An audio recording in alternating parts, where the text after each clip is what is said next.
Saya sebenarnya ingin melanjutkan pertanyaan saya ke Mas Arya Bima, tapi seperti ada masalah komunikasi, saya ingin ke Mas Jayadi Hanan dulu dari LSI. Mas Jayadi, kalau Anda lihat tadi perpindahannya ada sekitar 8% begitu ya, tapi hanya 3% yang terpantau, 5-nya ragu-ragu. Nah, apakah kemudian tren ini patut diwaspadai oleh Partai Indonesia Demokrasi Indonesia Perjuangan, atau ini suatu hal yang lumrah sebenarnya, ada penurunan lalu kemudian naik lagi, atau bagaimana? Memang salah satu faktor yang mempengaruhi naik turunnya elektabilitas nama-nama bakal capres itu adalah isu atau momentum ya.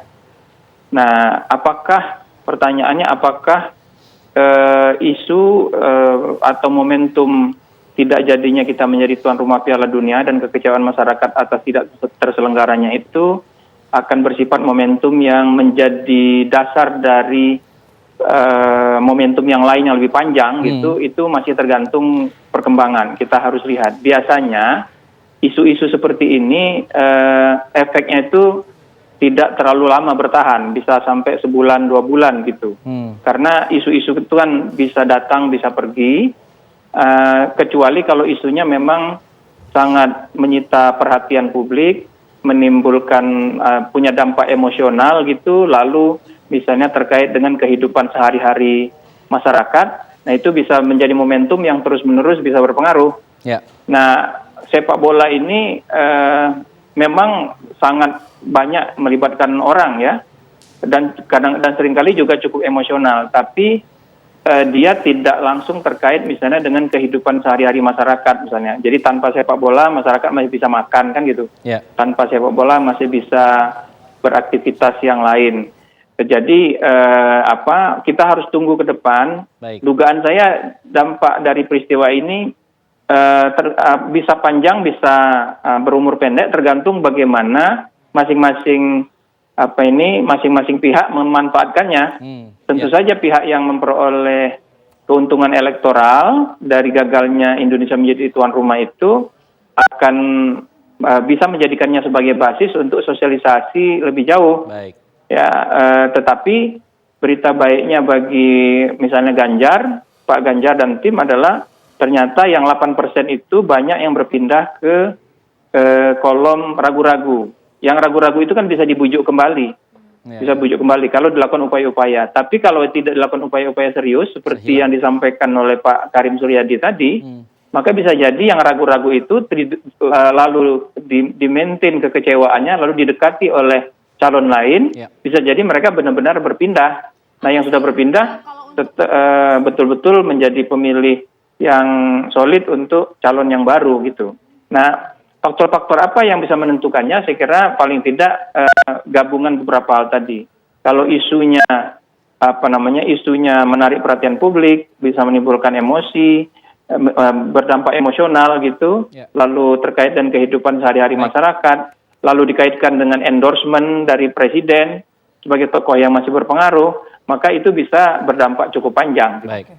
Nah, sekarang kita ingin ke Mas Arya Bima. Saya menjawab pertanyaan dari rekan saya Alfa tadi yang menggantung, juga di sini disampaikan tadi oleh Prof. Karim bahwa ada 2 mataharinya, yaitu Ibu Mega dan juga Pak Joko Widodo yang nanti akan menentukan akan seperti apa Pilpres 2024. Kemudian juga PDIP PR-nya di sini bersama dengan Ganjar, meskipun tadi disampaikan belum diumumkan kok Ganjar akankah jadi capres atau seperti apa begitu. Tapi PR-nya di sini adalah bagaimana kembali menarik suara ragu-ragu 8% tadi. Mas Arya, apa yang kemudian akan dilakukan oleh partai? Apakah kira-kira juga akan membuat sebuah koalisi seperti yang sudah dilakukan? Ada dengar-dengarnya akan terbentuk sebuah koalisi besar begitu dari sayap lainnya, atau bagaimana Mas Arya rencananya? Bentar, mengenai survei saya belum menjawab lengkap tadi. Bahwa survei itu tentu hasilnya dinamis. Dan tidak terlepas betul tadi dari Mas Karim juga menyampaikan, Mas Jayadi juga menyampaikan bahwa itu tidak bisa lepas dari konteksnya yang betul, bahwa survei dilakukan di tengah-tengah sentimen publik melihat seolah-olah glorifikasi gagalnya U20 ini betul-betul karena faktor hanya PDI Perjuangan, yang saya harapkan PSSI harus jujur apa alasan FIFA membatalkan U20 ini.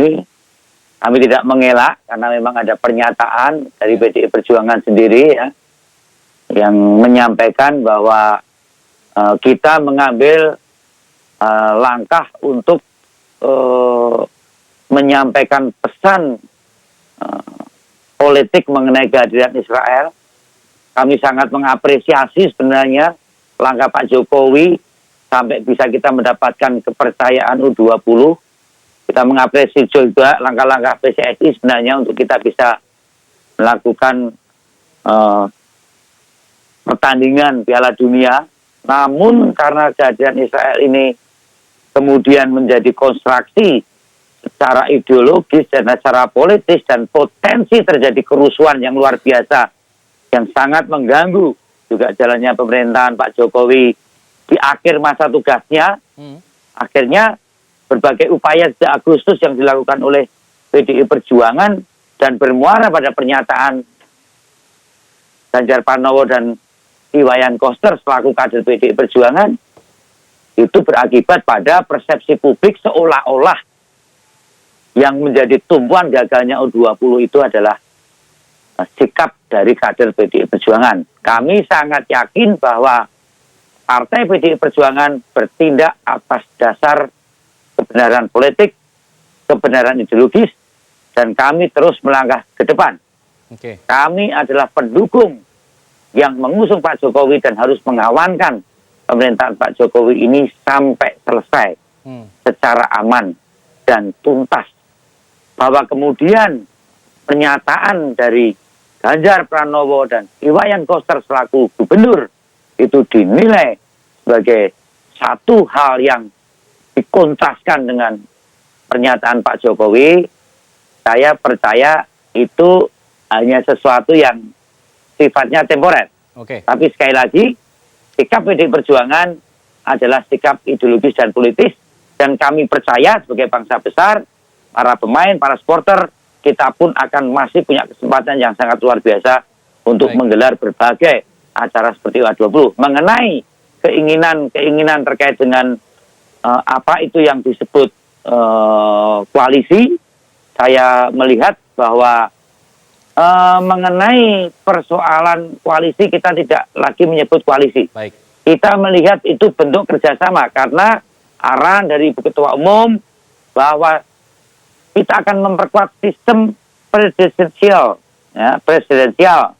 Kalau koalisi lebih pada sistem parlementer yang kesannya hanya politik dagang sapi. Kalau kerjasama, kami lebih mengharapkan bahwa kerjasama harus didasarkan aspek hal-hal yang menyangkut platform perjuangan, yaitu ideologi. Bagaimana dengan kebinekaan, bagaimana dengan persatuan, bagaimana kesejahteraan, bagaimana mengatasi intoleransi yang terus berkembang.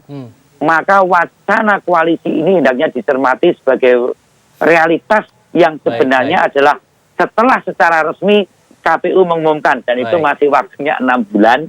Jadi kami percaya itu dinamis.